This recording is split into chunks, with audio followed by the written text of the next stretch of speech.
all. This is Structure Definition 101. So we're going to talk about the delightfully complicated resource in the FHIR specification called Structure Definition. And since there's a lot to tell you about, I'm going to stick to the basics. So I want you to know enough to get into Structure Definition and be able to actually read the other documentation we have on it in the FHIR specification.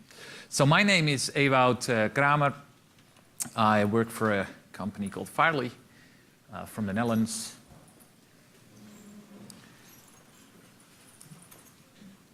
I also work on the FHIR core team and the lead developer on the .NET API. And Structure Definition is one of the parts of the FHIR specification that I have been working on mostly together with Graham. And it's a foundational resource because we use it to define what's in the FHIR specification. So to give you a little bit of context, Structure Definition is one of the resources we call the conformance resources. So the conformance resources are resources just like patient and observation, but instead of talking about medical data, they talk about the FHIR specification itself. So these resources define what's in the FHIR spec, and in fact, these resources are fed into our publication tool to produce the HTML website, which we then upload to hl7.org/FHIR. So it's the metadata of the FHIR specification, amongst other things. And there's quite a few of these conformance resources. So Structure Definition there is one, but on the REST side of the FHIR interface, there are things like capability statement. That's a resource that can express what your FHIR server can do, which parts of the FHIR spec you're implementing. And that refers to things like operation definition and search parameter that are resources that define which search parameters you support on your REST API, what they're searching on, and so on. So these are all metadata. And all of these can then be referred to from a resource called implementation guide, which, in fact, can produce a human-readable artifact that's published on the FHIR website. And one of the most famous ones is the FHIR specification itself. But, for example, the Argonaut implementation guide also contains most of these conformance resources to specify how Argonaut uses FHIR. That's one example of a set of conformance resources in the implementation guide. So Structure Definition is a resource, and it defines the structure of data, where the other ones are around operation definitions and such. Structure Definition is a very core part of the FHIR spec because it defines what is, for example, inside a patient. Structure Definition says a patient consists of these elements like active and family name, and so on and so on. So first off, Structure Definition itself is a resource, which is a funny thing. That means that any FHIR server, next to having a /patient endpoint where you can go to, can also have a /Structure Definition endpoint. And it's dealt with exactly the same way you would deal with an observation or a patient resource. So it's exchanged with the normal FHIR XML or the FHIR JSON. And so a registry service like registry.fhir.org or Simplifier actually exposes structure definitions on its endpoints. So you can easily get to this metadata of FHIR without any new technology. It's a resource all by itself. And it's defined just like all the other resources in the main resources page on the FHIR specification. And it describes, well, actually it does two things. It describes a definition for the logical core resources like patient and so on, so what's in there. And the definition here is both the structure and additional business rules on them.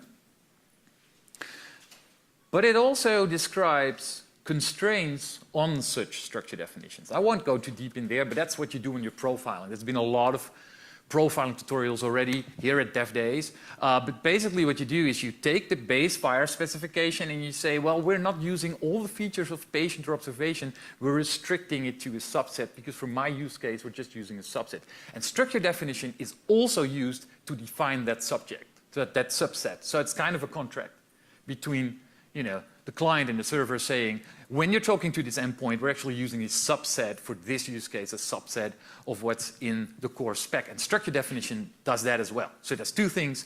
One, define the full resource, And B, for each use case, you can create a structure definition that defines a subset of another structure definition. And that's called a profile. And on top of that, you use it to define extensions. And I'm going to show you how that works later on. So where do you use structure definitions? So as I said, it's part of an implementation guide. It's the computer-readable part of an implementation guide. And many times, and the tooling around implementation guides mostly will take a structure definition and make these pretty pictures of a tree with all the elements, data types, cardinalities, and so on. The base for all these pictures in the FHIR specification, whether they look like UML or a tree, the base for all that stuff is structure definition. And once that's loaded into a FHIR server, you can call the $validate operation on the REST endpoint to validate a concrete FHIR instance against such a profile. So create a structure definition, upload it to a FHIR server, and then from that moment on, you could validate instances on that FHIR server using that structure definition by just saying, does this instance indeed agree to all the constraints in that structure definition? And further on, instances have a resource of metadata profile where they can claim conformance to structure definitions. Obviously, servers could verify that, so when there's data coming into a server, they could look up these profile claims and say, hey, are these claims indeed true? In fact, true. If I validate this instance against a structure definition, does it validate? So those are 4 typical uses of structure definition. Structure definition, friends call it SD. It's a long name, so let's I'll use SD from here and there. So where to find, if you wanted to take a look at the structure definitions, just an XML file, where would you look?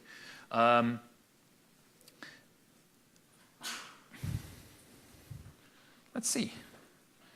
I could just open up a browser and show you, because here we go. If we go to hl7.org/FHIR, that's readable, I hope. Let's pick a resource here. So this is a very familiar page for those familiar with the FHIR spec. And as I promised, within this list, structure definition itself is present as well. So that's here. But not to confuse you, let's just take patient.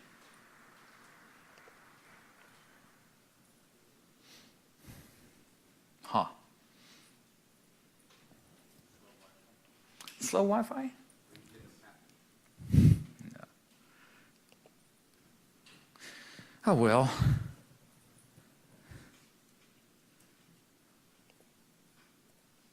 I was no. Okay. That was too optimistic. Do I have an offline copy? Well, anyway. Nah, this usually works. It's just, see? It's just slow. Well. Too bad, but I have it here on my presentation as well. If we would actually have shown patient, and maybe it will later on, you see that neat tree of patient showing all the data elements. And underneath it is a link with the definitions, alternate definitions, XML and JSON. And if you click on XML and JSON there, you would get an XML or a JSON file representing that structure definition. So to confuse you a little bit, structure definition itself, which is a resource, has a link like that too. So you would get a structure definition describing what structure definition looks like. We had a chicken and egg problem there, but we solved it. If you want all of them, you can go to hl7.org downloads, and you get all those structure definitions that describe the full FHIR specification. Also, they could publish on simplify.net, registry.fire.org, and as I said, any structure definition endpoint, you could download them. That's how you would get them. And it's interesting to download a few and take a look at what's in them. So what's in structure definition? You're not supposed to really be able to read this, but I'll tell you that structure definition is mostly, so it defines a structure, and on top of that, it has a lot of metadata. So structure definition starts with what kind of thing is this? Who's the author? What's the status? Is this draft? Is this for publication? Is there a copyright? And so on and so on. All kinds of authoring metadata, which is not of real interest to us. The interesting stuff is on the right-hand side. It also has two nodes, one called snapshot and one called differential. And both of them actually are long lists of a data type called element definition. And for each element in a FHIR data type or a FHIR resource, there would be one of these element definitions saying this is patient has active, it has human name, it has such and such and such. And that is all captured in the nodes snapshot and differential. So what is a snapshot and what is a differential? There's two ways to view. So say I'm constraining a patient to define an Argonaut patient. What I could do is repeat all the stuff in patient and then change the things that I had to change for Argonaut, which is maybe cardinality changes, binding changes, and so on and so on. That is one possibility, but we also offer you the possibility to only define differences with the base. So given the patient definition in the FHIR spec, Argonaut only changes these 5, 6, 7, or 8 aspects. And the differential would then have only these 8 differences, while the snapshot would have all of it. So authors of structure definition can choose to either only populate the differential or populate the snapshot and the differential or the snapshot. You could, given the FHIR spec and a differential, you could of course regenerate the whole snapshot yourself if you have the differences and the base, but there is a choice there. So this is base patient. So to be clear, the piece of XML I'm showing you here is part of what's inside snapshot for patient in the FHIR spec, so the base patient. What I'm going to do with you now is say, okay, I have a structure definition that is patient. I will show you a little differential of I'm going to change a few things in that base patient, and then I want you to show the net result after merging the two. So that's how you create a new structure definition that constrains the base patient. So let's take a look at the base patient. It has whole lists of elements. So you see here, snapshot, 0 to 1 to star elements of type element definition. And there we go, next.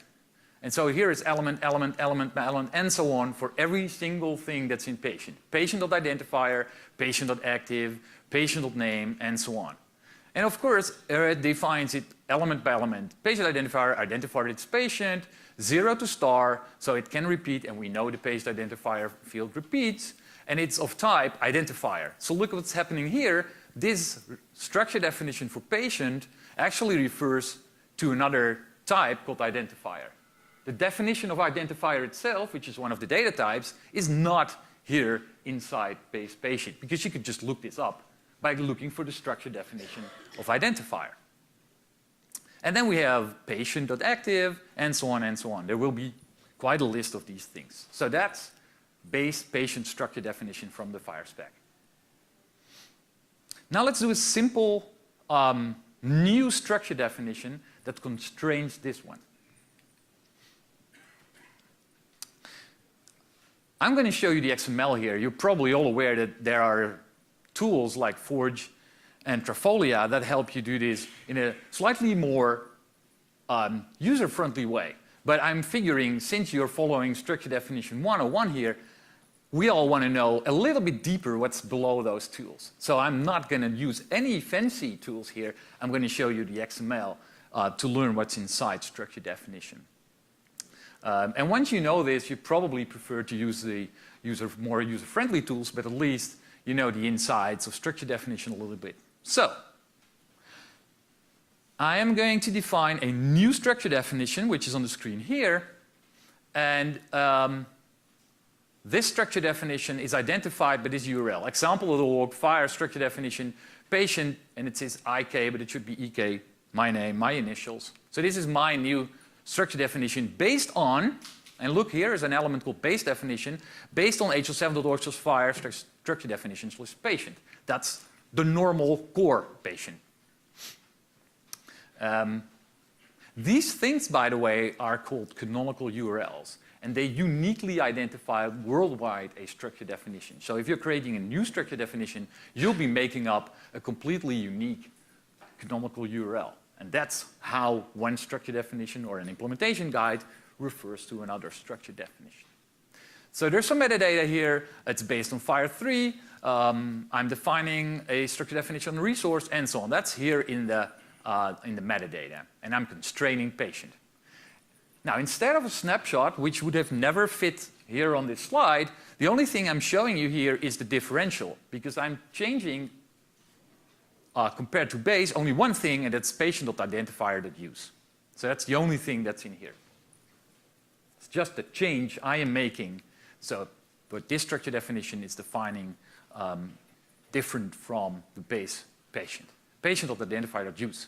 And the only change I'm making is setting its max to 0, which effectively says if an instance is valid according to this structure definition, patient.identifier cannot use an element called use, because I have set the maximum cardinality to 0. So you're effectively crossing out that element. Now, there's a subtlety here. When I showed you the base definition for patient, I told you, and we'll take a look, that there is just patient.identifier of type identifier. And what I've done here, I've walked into the identifier type to say something not specifically about identifier, but to say something about something that's inside identifier. You know, with the same thing, I could have said patient.identifier max 0, and then this patient would, you know, the only valid patient would be patient without any identifier. But I thought I'd spice it up a little bit, and because that's the obvious case, and walk into the identifier type and say something about use inside the identifier type. Now, when I merge these two, when I'm creating a snapshot of these two, it starts to look like this. Well, at first, this guy here is definitely under 1K. The snapshot is 490K. Why? Because it includes all elements from patient, plus the base class of patient, which is domain resource, which has things like meta and implicit rules and language, plus resource, and so on and so on. But look at what happened to patient.identifier. Patient.active is somewhere down here still, but now we have patient.identifier here. And we have identifier.use, patient.identifier.use here. So you can see that certainly now this structure definition not only includes patient.identifier, but it has taken on board the full definition of the identifier to be able to say, hey, look, patient.identifier.use now has a max of 0. But it also still includes the minimum value, which was unchanged, the type, which is unchanged, and so on and so on. So that's why the snapshot is 490Ks. But it does contain everything you need to validate an instance against my new structure definition that I'm defining here. And by the way, as you can see, these elements are not nested. It's a flat list. You're using the path here with the dots to specify the hierarchy within a structure. Yeah? Since this is 101, I assume I don't have a stupid question.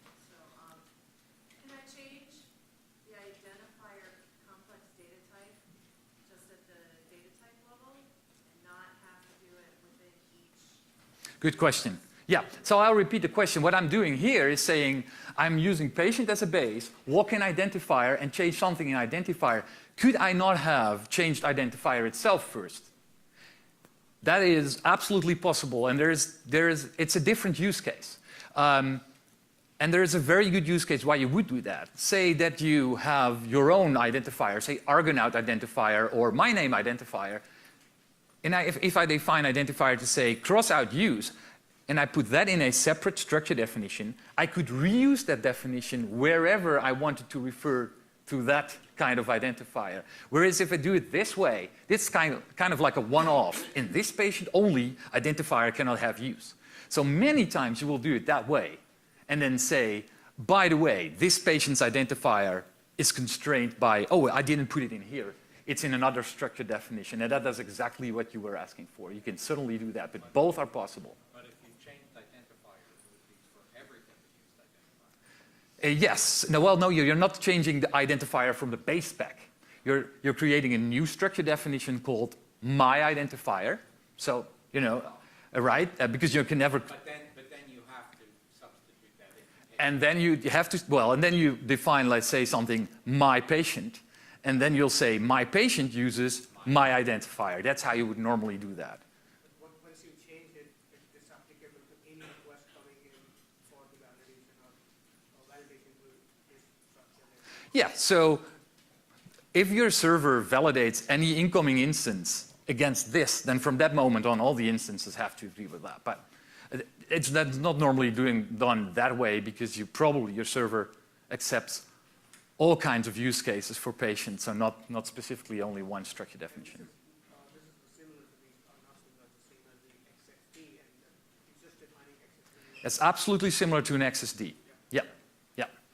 So the XSDs, cardinalities, and so on. Structure definition, though, in the FHIR, we have a little bit more things like terminology bindings and other kinds of constraints.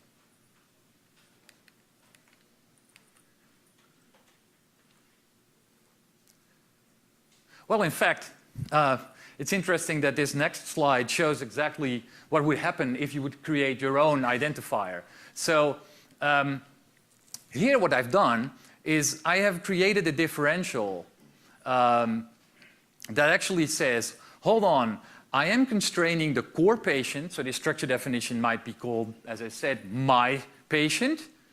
And what I'm doing here, I'm not changing a lot on patient.identifier, but I'm saying this is, you know, our familiar old identifier, but it is profiled by another structure definition that I have defined.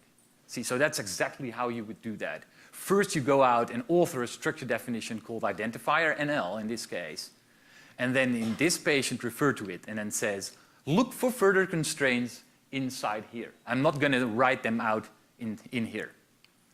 To spice this example up a little bit, I have not only said that, but I've also included an additional constraint on identifier of use. So maybe this structure definition here, identifier NL, says there should be at most 4 identifiers. Oh no, identifier must have a Dutch identifier type, whatever. And then here, additionally, I'm even saying, well, but you cannot use. So here I'm actually combining the two things that we have been discussing, both referring to some other definitions and my own. So the question is, of course, is if we turn this into a snapshot, what would be the net effect of combining both things? I think I have a schematic presentation here for that. So here is the structure definition patient, which has patient.identifier. And I have created a new structure definition called patient EK, my initials, my patient. It says 2 things. Both, I'm changing patient.identifier to not the core identifier definition, but the Dutch identifier definition. And I'm adding constraints on identifier.use. And of course, who knows what identifier NL is doing? Maybe it also has constraints on use and identifier.system. Yeah. Yeah.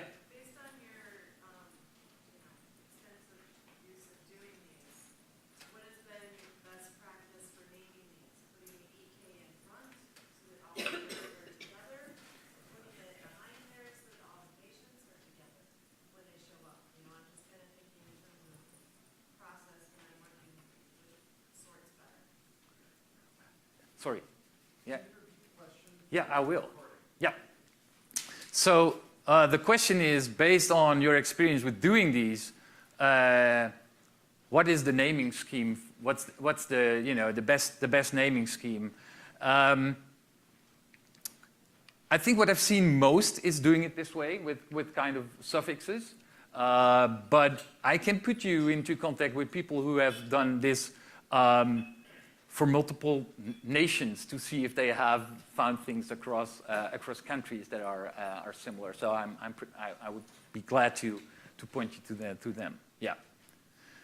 So the net effect of doing all this is take patient, add the constraints from identifier.nl, and when you've done that, add this one. So it will have these constraints and then overridden with this, and then combined into the snapshot. So since snapshots are so big, why would you do this in the first place? Why not just send differentials around? They're lightweight, they contain everything you need. Well, there's a good reason for that. Actually, initially, in the FHIR DSTU1, we had only snapshots.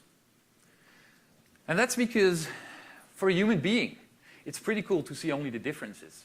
But if you're a tool, you really need to do validation. You need all the information anyway. And if you would have only have structure definitions with differentials, you would every single time again have to generate a snapshot before you could do that. So all these kind of, because structure definition can be constrained by other structure definitions, which can be constrained by other structure definitions, and so on. So you'll have this whole tree of generating snapshots. And all of these might point to websites where you can find these structure definitions, where you can find the value sets. You have to include all that stuff to be able to generate a full snapshot. All these sources might not be accessible at times. So a lot of tools, like Forge and many others, what they do is, once you save your structure definition to disk in an XML or JSON file, they will run that at authoring time. So instead of at runtime, any server has to do all that, at authoring time, they will compose a snapshot for you and include it in your XML file. So then everything is packed up in your app, and once you start using the structure definition, all the information is inside as a contained unit.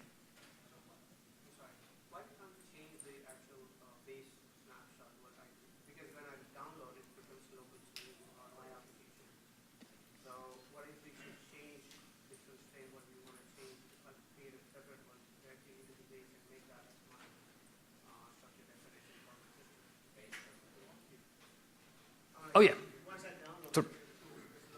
yeah. So the question, I think what the question is, why wouldn't I download the stuff from the FHIR spec and just change it there?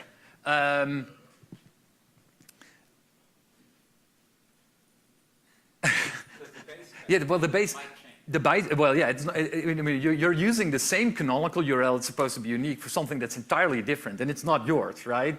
So I think locally that will work, but once you're sending data around, that would confuse everyone because it would say, I'm compliant to patient, and it's not. Yeah, you're patient, but not the one in the core spec. So if you're using it locally, it might probably work, but as you exchange data with others.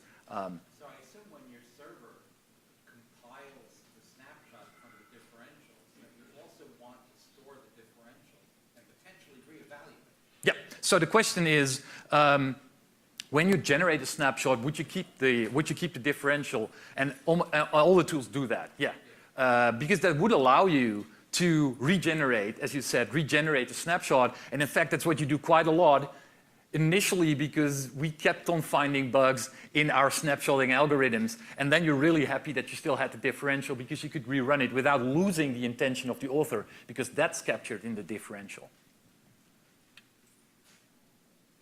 All right. So that's snapshots, that's differentials and snapshots. All of they are lists of a data type called element definition. And so element definition is the core of structure definition, because structure definition is just metadata plus lists of element definitions. And element definition is a data type. And the data type has the most important part. It has a lot of elements, but the most important parts are path, which is the dotted notations with which you point to, where I'm talking about patient.active here. There's a short in the definitions, which is human readable text about what that element does. Min and max, the cardinality, specifying the cardinality. So far, min and max is in XSDs too, for example. Then there is fixed and pattern, which says, I'm going to fix the value of this element to a fixed value. So you could actually constrain, for example, patient to say, my patient, all of them are females, by fixing the value of patient.gender to a fixed value. Type ref, which is what you use to, for example, say this identifier is not a base identifier, but identifier NL, so we'll see a lot more of that. Binding, which you use to change the binding and to localize the bindings. on an element. So like marital status in a patient. Probably for other use cases, you're going to change that value set, and you can do it with this. And finally, there's lots of invariants formulated in FHIR. I had a tutorial on FHIR yesterday. That's where these things would go.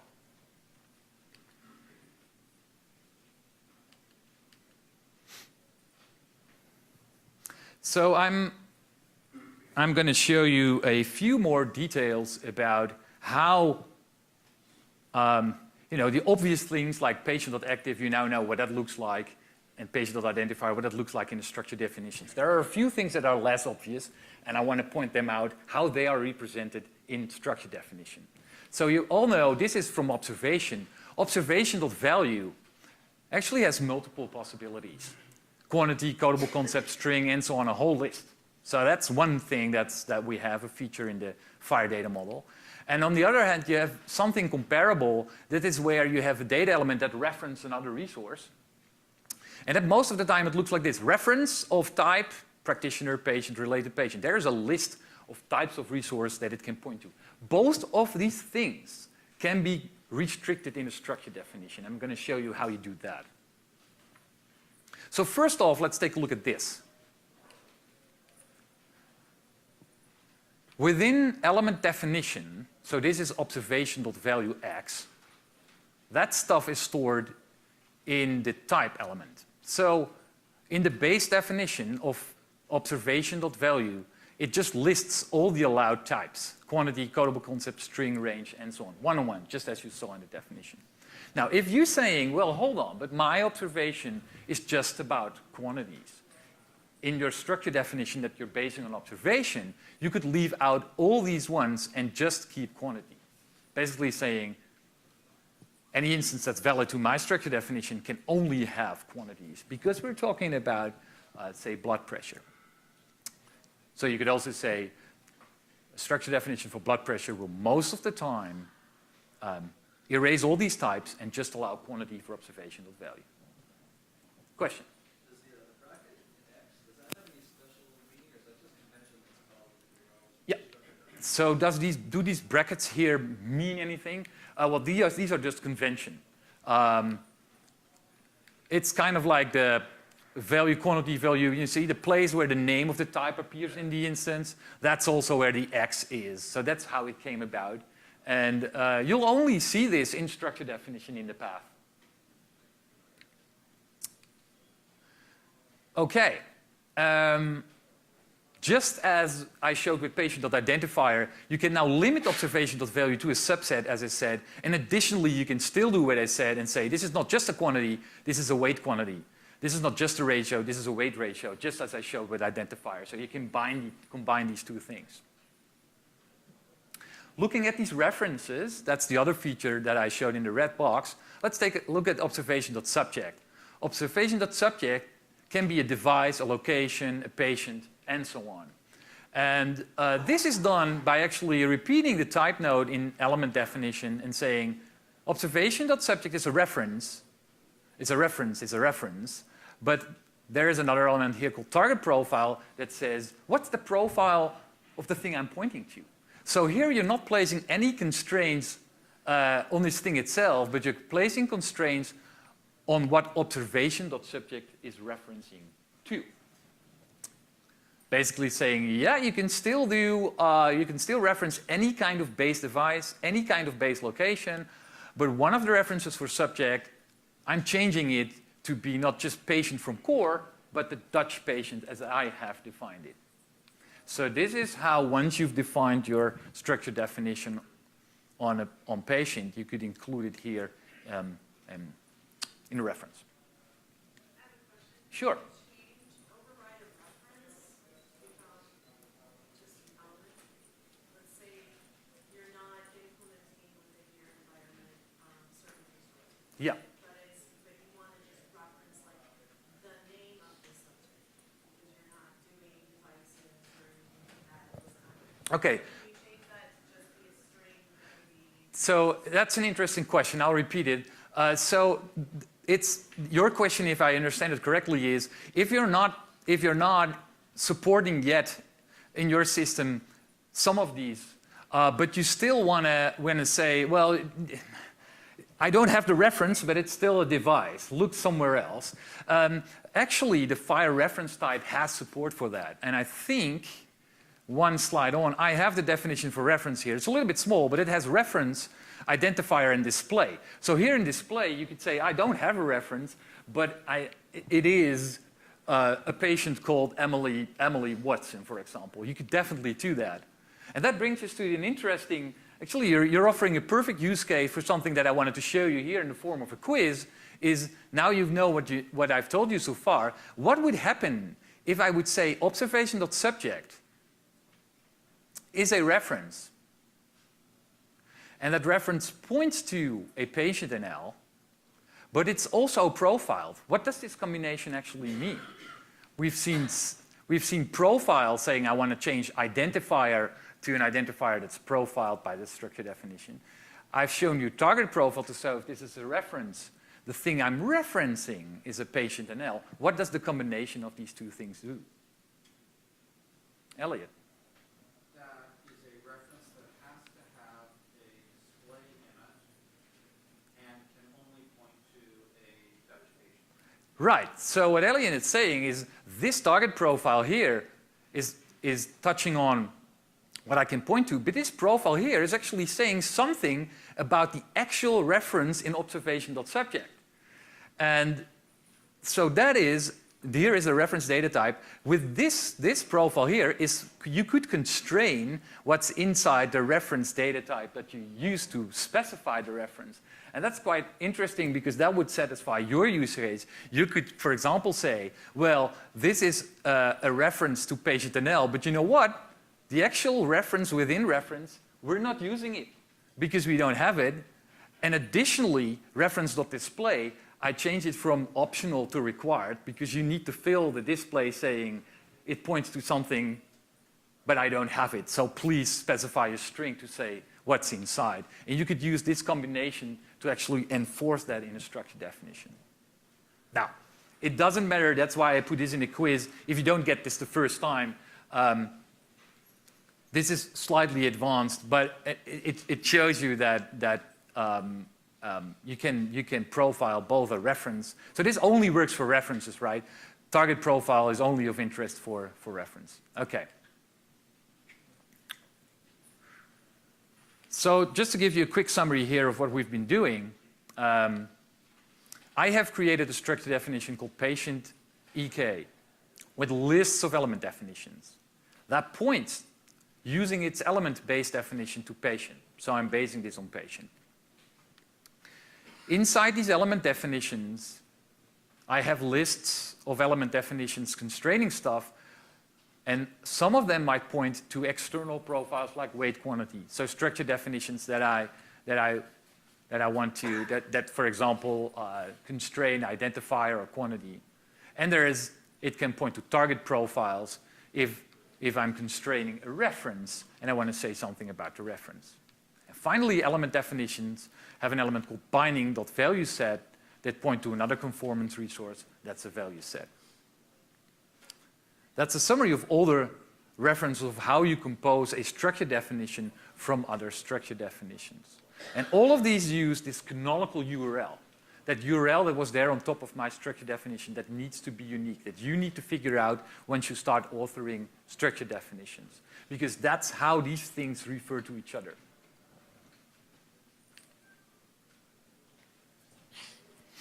And finally, I want to tell you something about defining extensions. So far, we've been concentrating on saying, I want to put constraints on the base patient. But what you can also do with structure definition is define an extension. And there's actually, defining an extension is a pretty smart, a pretty clever trick that we invented to not have to invent something new. In fact, what you're doing when defining an extension is creating a structure definition constraining the data type extension from the FHIR specification. So in the FHIR specification, the data type extension looks like a URL and value X. That's what the extensions look like in an instance.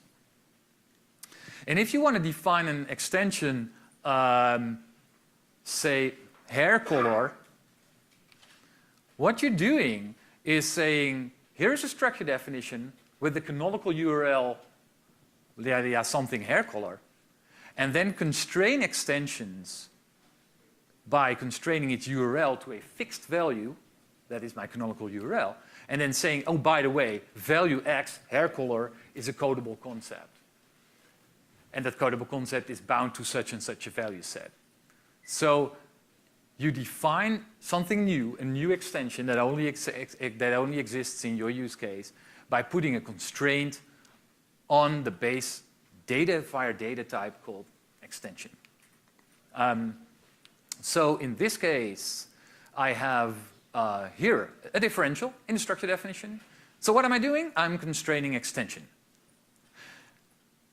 Extension itself doesn't have nested extensions in this case. And in fact, you probably have seen complex extensions, and then they probably would. I'm constraining extension.url to a fixed URI, example.org/FHIR/StructureDefinition, my extension, which is exactly the same as the canonical URL for this whole thing. And then I'm moving down to extension.valueX, saying it's mandatory and it's of type Boolean. What I've effectively done is that any extension that conforms to this has this fixed URI and needs to be a Boolean. And if you encounter this in an instance, you know that the URI will look like this.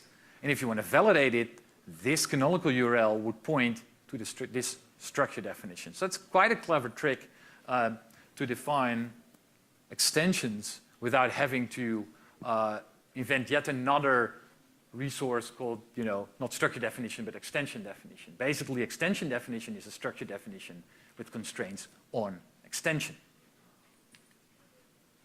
And that's all I wanted to tell you about structure definition today. There's much more to tell, but are there any additional questions?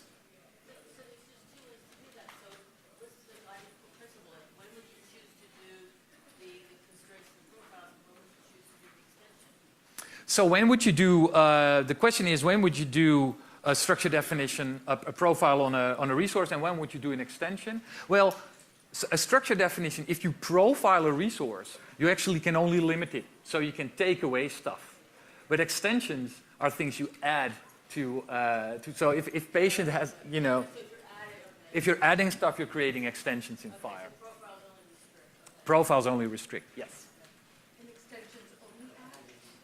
And extensions only add, yeah. And then, okay, suppose that you wrote an extension, but you had different use cases, and you wanted to restrict the exception or different use cases. You then profile an extension. Yes, you could. That's an advanced use case, yeah. Yeah, so I'll repeat that question because that's the kind of stuff I leave out of in 101. Say I define an extension, and I'm reusing that extension in different profiles, in different use cases. Could I say, if this extension is used within this use case, I want to put extra constraints on the extension? Yes, you could. So you could say, if this extension is used within a patient, I'm using it in a different way than when I'm using this extension in a practitioner, for example. And you could actually do that using structure definition. Yeah, one more question.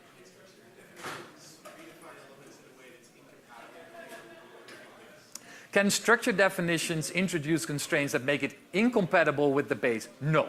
So the tooling should always check for that, because otherwise it's incompatible. That's the new group, so I think we should quit.